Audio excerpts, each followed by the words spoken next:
here's the thing about this movie, right? So you have Barry Bostwick, who got hired from doing Pirates of Penzance, and it's supposed to be campy and fun, you know? So you got Barry Bostwick, who's perfect for that tone. You've got the Michael Beck, who does an admirable job playing the Southern cowboy character. He's likable. You have the idea of this special forces unit with these badass, super futuristic weapons that are super high tech. You want Bob Newhart to be there playing your Q, right? You want Michael Caine playing the hard-ass general, right? You want all these things. You're pitching this idea, and like all these guys with these badass super force, this charismatic, Han Solo dashing type leader. They're gonna go into this other country and blow a bunch of shit up, and we're gonna have non-stop explosions and action and this, that, and the other. You're like, how can this be bad? And it fucking is. Ladies and gentlemen, welcome to another episode of Ramble On. I am Reggie Lincoln. This is my boy, Caidan Ramos. How's it going? Today we're doing the 1982 film Megaforce due to a punishment by the guy that's right back there, producer, Vlad St. Valentine. Howdy. Yeah. You enjoy this, don't you? You really enjoy this. He almost enjoys this as much as I enjoyed making you guys watch the FP. I can't wait till I win one. The difference was the FP is objectively a good movie. This was not. I had to think about the FP for a moment, and it wasn't. After watching this, it wasn't as bad. Yeah, no, not at all. I don't know if anything. I actually look forward to you winning again. I'm sure we will. Yes, we'll watch the second FP, but I'm sure we will find more that are just as bad as this movie. Oh, probably. Oh my God! But yes, we're doing the 1982 film Megaforce, starring Barry Bostwick as Commander Ace Hunter. What? Where do I start with this movie, man? Dude, the movie didn't even know where to start. You're right about that. You are absolutely right. We start out with some military event going on, and I assume the evil people are attacking the good guys, and I'm not sure where. I don't know if I can speak on this because I'm not military, but this is the least militant military movie I've ever seen. This Megaforce and the opposing army, I guess the Libyan army. Let's see, the Gambanian. They talk about Libya later on in the movie, but I guess it's the Gambanian or something like that. Whatever. That army, all of them are about as effective as I assumed Trump's Space Force is going to be. Oh my God. Oh yeah. But yeah, let me go ahead and see. I looked up the plot summary on this. It's not much of one.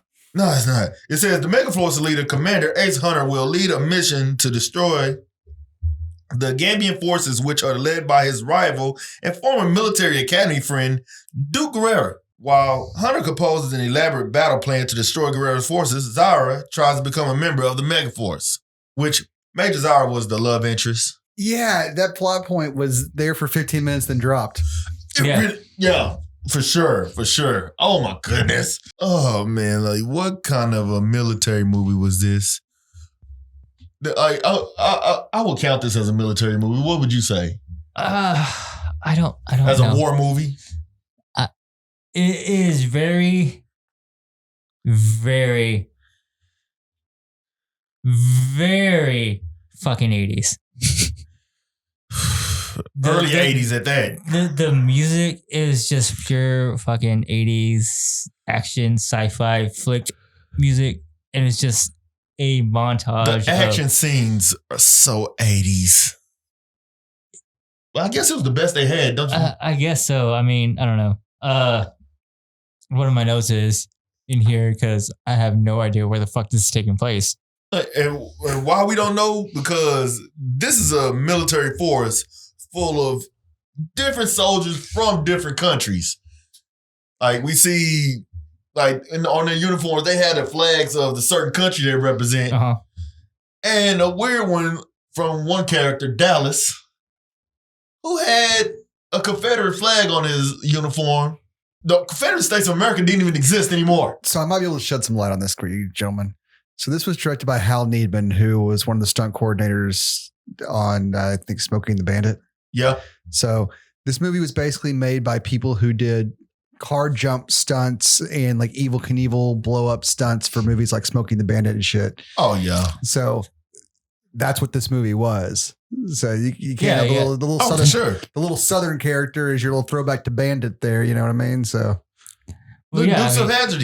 Yeah, you could very, very well tell that is exactly where that came from, because that is most of this movie is just stunts. So I guess the plan from the other British general is kind of a double cross plan. Yeah, I guess so. And they only have to deal with the double cross because they got followed and they got found out. And it's fucking Colonel Clank and Sergeant Schultz from Hogan's Heroes who follows them. And their little I know nothing. Like their plan was use the Megaforce to get the rival army to cross the border, correct? Yes, so that they can attack them, and saying that the evil military guys have declared an act of war by crossing the border. Oh man! And then on top of that, let's go to something like very cheesy that they tried to make look very futuristic was the holograms. So I guess Dallas has 2 holograms that he owns. One is the beach scene with that girl, and then the other is like these Looney Tune parodies. Yeah, it's a Porky Pig parody. Well, they also have the rock that the beautiful woman changed from in the first place, because remember it was a giant boulder, and then he's like, "No, that change that rock over there," and the hologram of the boulder changed into the beautiful woman on the beach. Yeah. So they also have a large rock hologram. Oh yeah. Well, I'm just saying that Dallas was the one who pulled them up, so I guess Dallas only has access to those. I guess so. I don't know. This whole movie was very, very long and tedious, and it involved a lot of travel. Too much travel, honestly. Man, it's like trying to return jewelry back to the Mordor Walmart. It lasted about as long as that trilogy did. It's only like 90 minutes, man. I tell you when it finally broke me, and that's at the very end with the flying motorcycle. That's when I finally just broke. All of a sudden, these motorcycles fly. Well, they fly now? The doctor told him that he had a special surprise. That's where J.J. Abrams got it from. They fly now. No, Egghead, the professor in Megaforce. You mean Walmart Bob Newhart? Yeah, Walmart Bob Newhart. New value, great value. Great value. And he told Ares, he's like, hey, push the red buttons, 1 and 2. So he told him he had a surprise. He didn't know what it was. And it turned out that his motorcycle, dirt bike, cardboard machine is actually a jet flying. Jesus, man. You enjoy this, don't you? You really enjoy this. I do. Oh, I do. All right, so that was a loving. What can I say? This whole movie was so bad that at the end,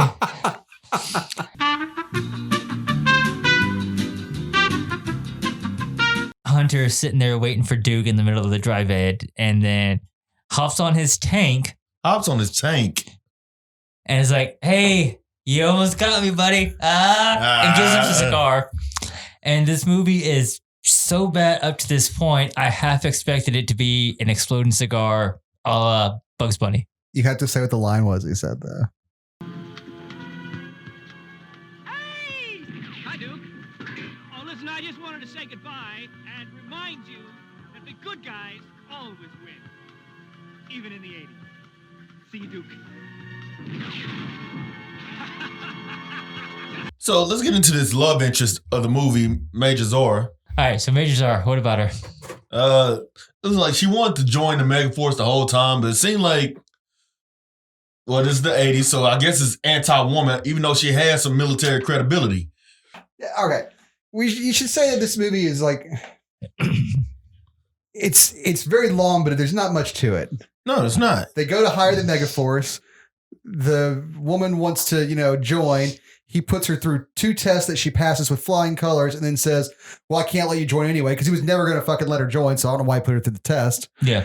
Because he's like, these guys have all been training together as a unit and you're not part of that unit. We don't know. You don't have the same instincts together, which whatever. Valid point, I guess. But Sure. Yeah, whatever. yeah. And then we jump to action scene, conversation about how it went shitty, action scene, done. And yet it feels like an eternity. Yes. Yes. I hope you don't ever win again, Vlad. I hope you don't ever win. No, this just means you got to step your game up. I know, right? Like we said before, your plan was to bring killer clowns from outer space because you don't like clowns. That was a great movie for me and Black. We would have enjoyed that. We would have watched that anyways. Which is why I switched the movies up. So yes, now you know the quality that you need to bring. Which is why I switched the movies up now. This was fun. Quality is a very, very loose term. Yeah, it is a very loose term. This movie was so shit. But turning around while we watch it and watching Caidan die a little bit inside every time I turned around was... That was more entertaining than the movie. You can read it from here. I know you can. I give that was just my note for the middle part of the movie. And you know what? I give this no fire emojis. No. No, it's a dumpster fire emoji. Exactly. Dumpster fire emojis. All 5 of them. There. I gotta make dumpster fire emojis. Fuck. No, you don't. No, you don't. No. We watched it. We're done with it. Any final thoughts? Do you enjoy yourself now? Are you happy with yourself? A little.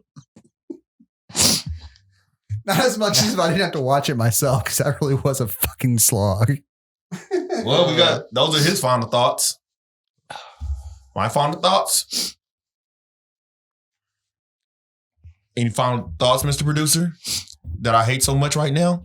Yeah, if you're going to any kind of white elephant or anything this Christmas, find you a copy of this movie and give it to somebody, please. Oh, yeah. Please share this pain with somebody else. Oh, yes. I take it back. I can't do it. You done? Nothing else? I couldn't do it no more, man. Like, this movie... Yeah, if you want to torture your worst enemy, this is the movie you give them. Yeah, just or your best friend, one or the other. Randomly wrap it up, give it to somebody, just make them watch it, and it's gonna be great. Just wait till I find a copy of Jesus of Nazareth. Don't. 7 hours long, the life of Christ. Don't. Please don't. I will supercut a movie if you want me to. I have that power now. I know how to use Adobe. I'll edit my own damn movie. You will not make me watch a 7-hour video of Jesus. No, you will not. I will not without a 7-hour movie or something else. No. It's just a 7-hour loop of Caidan doing the fucking Silence of the Lambs tuck. You know what? I would rather watch that than this movie here. It's gonna be a 7-hour supercut of all 3 human centipedes.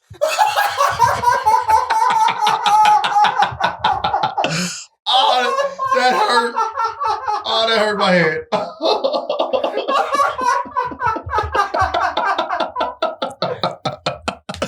Oh. And with that, your next Foodie Five video. Have a good night.